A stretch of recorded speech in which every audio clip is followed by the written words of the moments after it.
Good morning, dear readers. My today's presentation is about The Art of Thinking Clearly by Rolf Dobelli. It's a bestseller, the million copy bestseller. Rolf Dobelli is endowed with both imagination and realism, a combination hard to find since 16th century Renaissance. That is what Nicholas Nissim Taleb, author of Black Swan, has mentioned about the book. This copy is exclusively for sale in India, Bangladesh, Nepal, Bhutan, Sri Lanka, and Pakistan. When you see the back page, you can see the secrets of perfect decision making. Have you ever invested time in something that, with hindsight, just wasn't worth it? Similar things. And I purchased it in Amazon crossword store, 399 rupees. And that I purchased long back in 2016 or so. Already an international bestseller, The Art of Thinking Clearly is an essential reading for everyone with important decisions to make. And when we open the page, first page is blank, second page is praise for the art of thinking clearly. No wonder this book has been a sensation in Europe.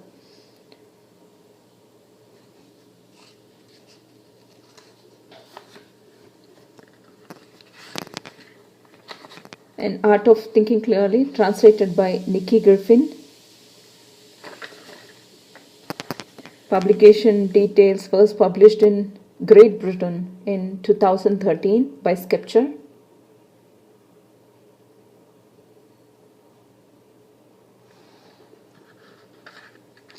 And it starts with why you should visit cemeteries. That chapter I will read out for my readers.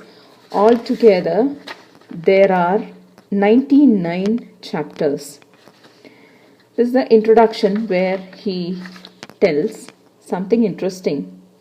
Please keep in mind 3 things as you pursue these pages. First, the list of fallacies in this book is not complete. Undoubtedly, new ones will be discovered. Second,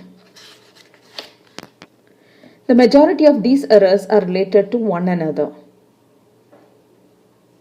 This should come as no surprise. After all brain regions are linked.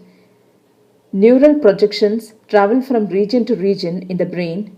No area functions independently. Third, I am primarily a novelist and an entrepreneur, not a social scientist. I don't have my own lab where I can conduct experiments on cognitive errors, nor do I have a staff of researchers I can dispatch to scout for behavioral errors. In writing this book, I think of myself as a translator whose job is to interpret and synthesize what I have read and learned. This is not a how-to book. You won't find 7 steps to an error-free life here.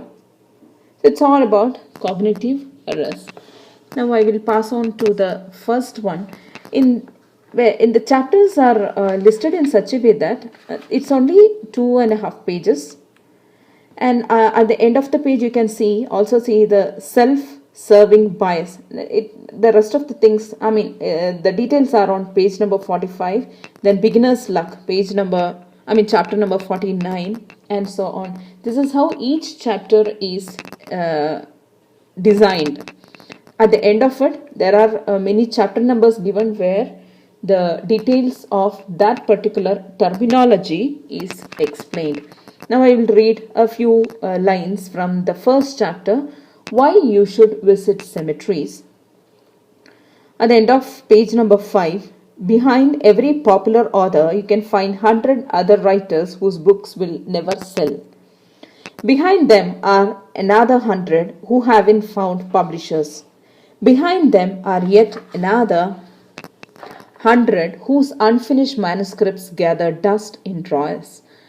And behind each one of these 100 people who dream of one day writing a book, you, however, hear of only the successful authors and fail to recognize how unlikely literary success is. The same goes for photographers, entrepreneurs, artists, athletes, architects, Nobel Prize winners, television presenters, and beauty queens. The media is not interested in digging around in the graveyards of unsuccessful, nor is this its job. To elude the survivorship bias, you must do the digging yourself. So here survivorship bias means this. Here self-serving bias. The details are on page number 45. Survivorship bias can become especially pernicious when you become a member of the winning team. Even if your success stems from pure coincidence, you will discover similarities with your winners and be tempted to mark these as success factors. However, if you ever visit the graveyard of failed individuals and companies, you will realize that its tenants possessed many of the same traits that characterize your success. So there are many chapters of similar kind, and here I have something to explain. In the first chapter we saw self-serving bias, and now on page number 139, chapter 45, which was mentioned in chapter 1. But the grades do not matter to you by more. Perhaps the stock market has taken their place there. If you make a profit, you applaud yourself. If your portfolio performs miserably, the blame lies exclusively with the market.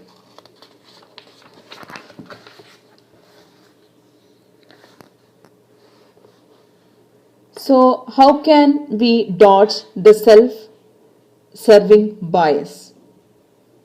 Do you have friends who tell you the truth, no holds bar?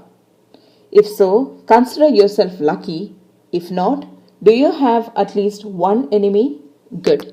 Invite him or her over for coffee and ask for an honest opinion about your strength and weakness.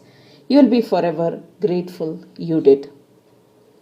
Here also there is a list given, and those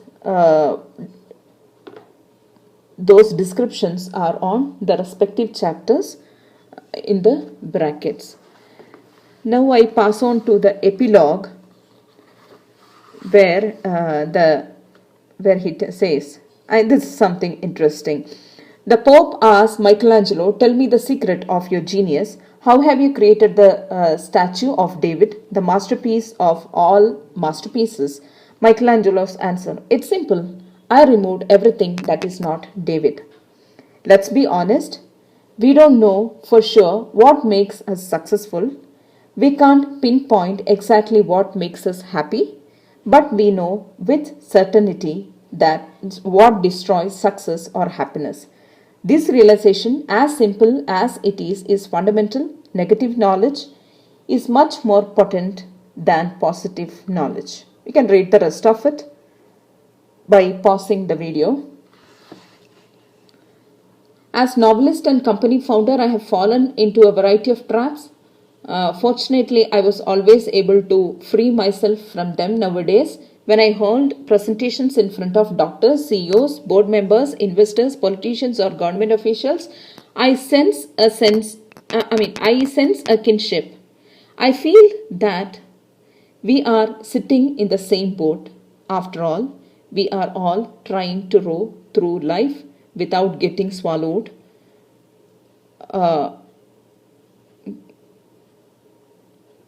up by the maelstorms. Here I got distracted because of the note on sources. Actually, when I was doing a research on this book, I read in a website called Goodreads that it's a collaboration of a research being done on many works, and there are really reflections from many other works. But here is the note on sources. Hundreds of studies have been conducted on the vast majority of cognitive and behavioral errors. The knowledge encompassed in this book is based on the research carried out in the field of cognitive and social psychology over the past 3 decades. For full reference as well as recommendations for further reading and comments, visit www.sketcherbooks.co.uk.